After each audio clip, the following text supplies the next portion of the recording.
Occupied Mariupol is left without water, without doctors, without rights. Everything for the Russians, nothing for Ukrainians. The Mariupol port is a base for large-scale looting. What are the occupiers taking out? Secret construction in Mariupol. What are the invaders trying to hide?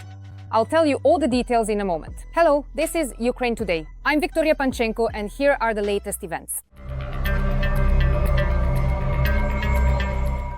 Mariupol is screaming. While the world remains silent, the Russians have set up logistics through the port in Mariupol to export looted goods from the occupied territories. Vadim Pikus, deputy head of the Mariupol District Council, noted that the occupiers have invested a lot of money into getting the port up and running. Russia is taking everything out. This is our Mariupol port in operation from where the Russians are exporting stolen grain. Again, referring to the information provided by Petro Andriushchenko, head of the Center for the Study of the Occupation of Ukraine, there is a recent publication stating that the Russians have exported stolen grain from the new harvest in Zaporizhia. There isn't much of this grain, but most likely it was still taken there to Mariupol, to the port, in order to be transported somewhere else later.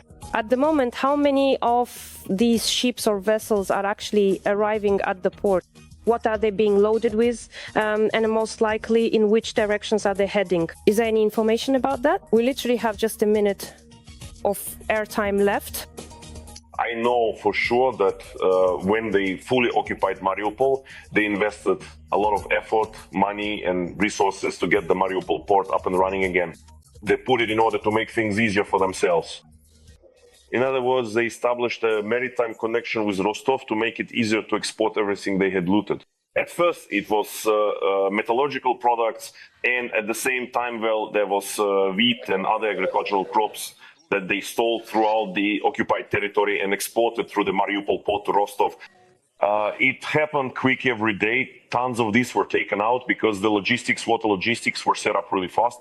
They invested a lot of money into this very quickly and got everything organized fast because it was profitable for them. This isn't water for Mariupol residents. These are thefts on a massive, massive scale. Moreover, the Russians continue active efforts to improve military logistics in Mariupol. Currently, a bypass road is under construction.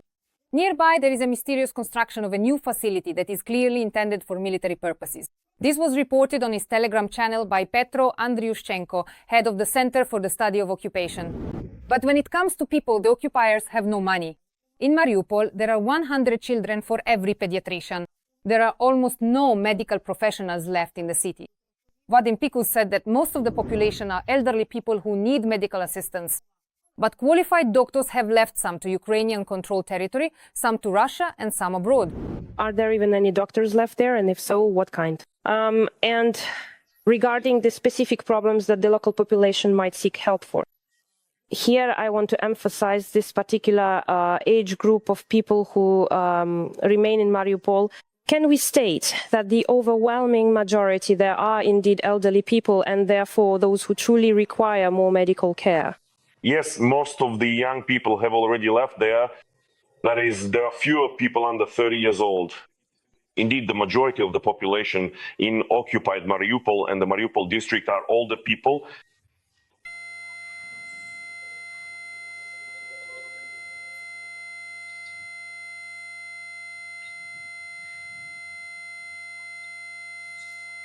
But they can't get it because there aren't enough qualified specialists in Mariupol. Many have left, some went abroad, some to Ukrainian-controlled territory, some, yes, to Russia. There are such cases as well. From what I've heard from people I talk to, those who have children can't even get proper pediatric care for their kids because there's about 100 children per pediatrician. And in the cities, there are, just 1, 2, maybe 3 pediatricians, something like that. That's why pediatric healthcare there is in a really bad state. I know this for sure. I know that the situation with equipment is also very bad because a lot of hospitals have been damaged and the equipment was destroyed as well. The equipment that has been brought in now is there and it's all concentrated in some huge hub. But in that hub, the medical hub, there are no specialists who can provide care. That's why the level of healthcare is really very low. And with lack of water, or rather with deterioration of water quality and its absence, diseases have also become more severe. And no one can do anything about it because, as I said, there are no specialists, no medical staff. Moreover, it's impossible to supply Mariupol with water. The water level in the Starokrimske reservoir is on the verge of critical. Currently, in Mariupol, water is supplied only once every 2 days for a maximum of 4 hours. But even these meager schedules are not being followed. There is either no water at all, or it barely trickles, or its color is horrifying. The water is the color of blood. This is precisely the kind of water quality, often murky and unhygienic, that you typically receive in the war-torn city of Mariupol, and it is being sold at the exorbitant price of 62 rubles per single cubic meter. It's just some kind of nightmare.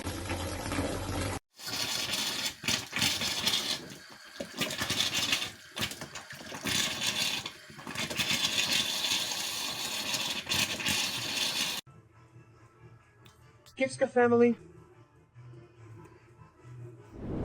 The first water riots have already begun.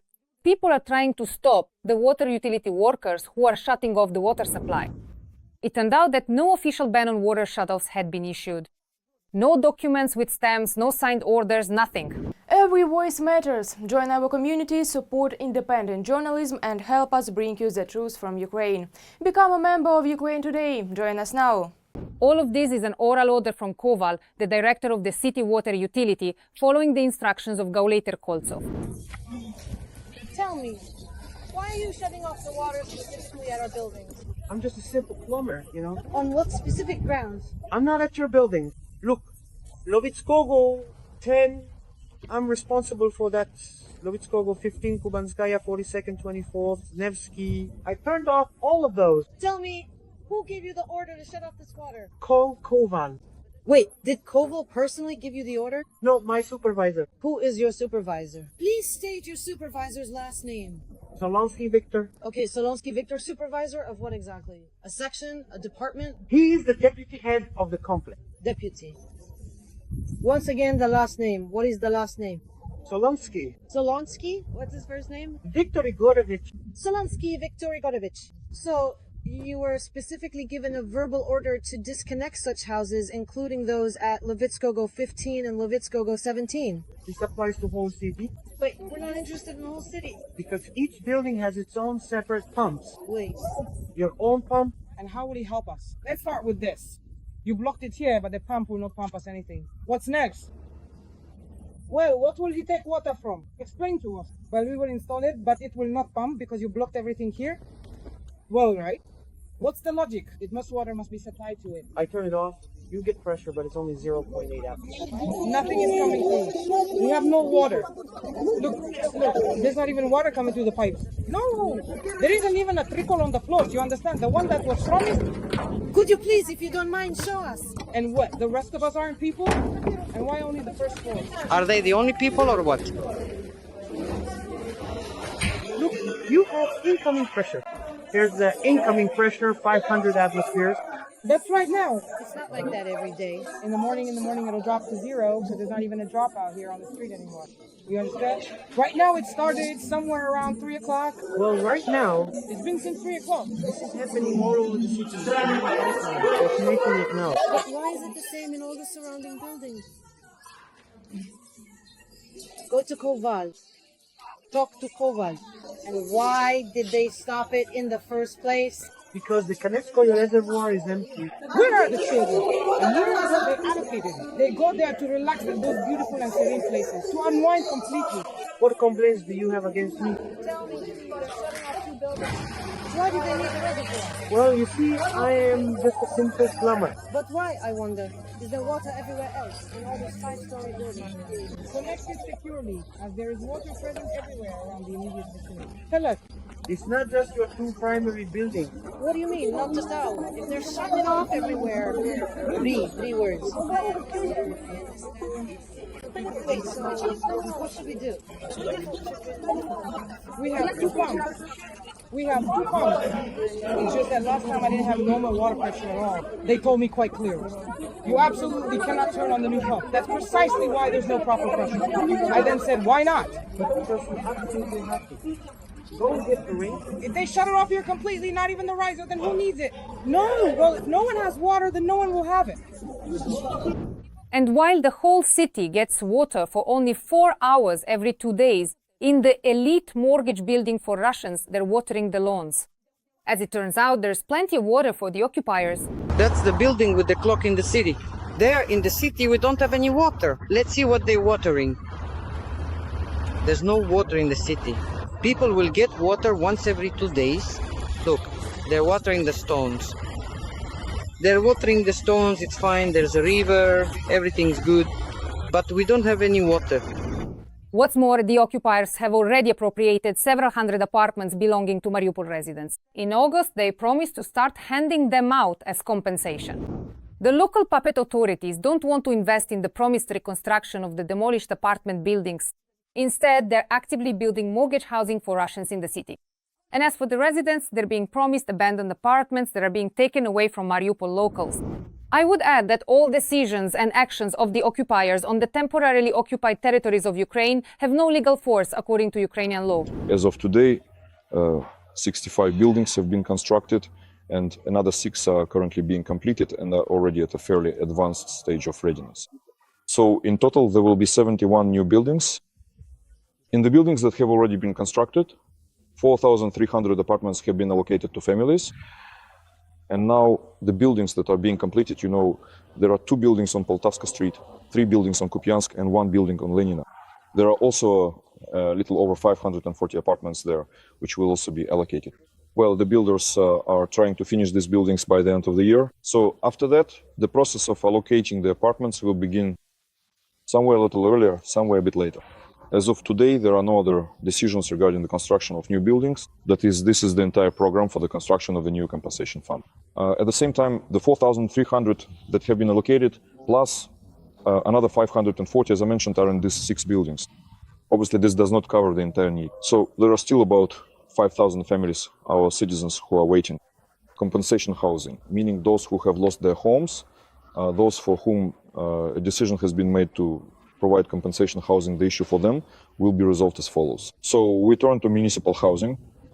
These are abandoned apartments. There are many of them in Mariupol, which accordingly go through the official procedure for abandoned property. This means that first, the information is made public in search of the owner.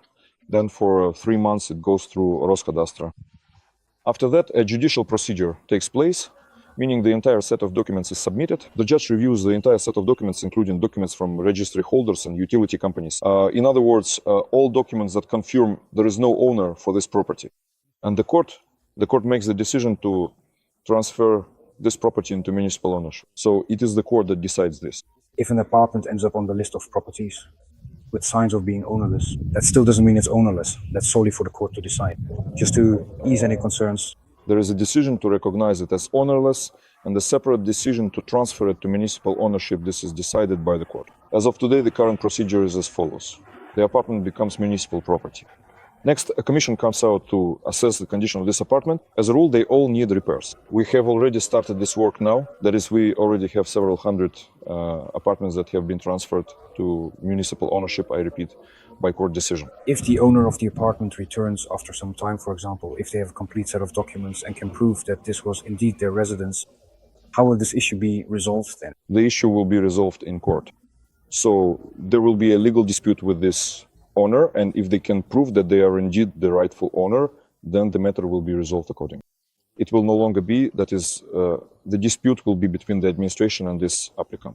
At the same time, the key point is as follows. The citizen who received this compensation apartment will remain in that compensation apartment. And what do you think about what is happening in occupied Mariupol? We are waiting for your comments. More to come, stay updated on the main news and hit the like button under the video. Wishing you peaceful skies above.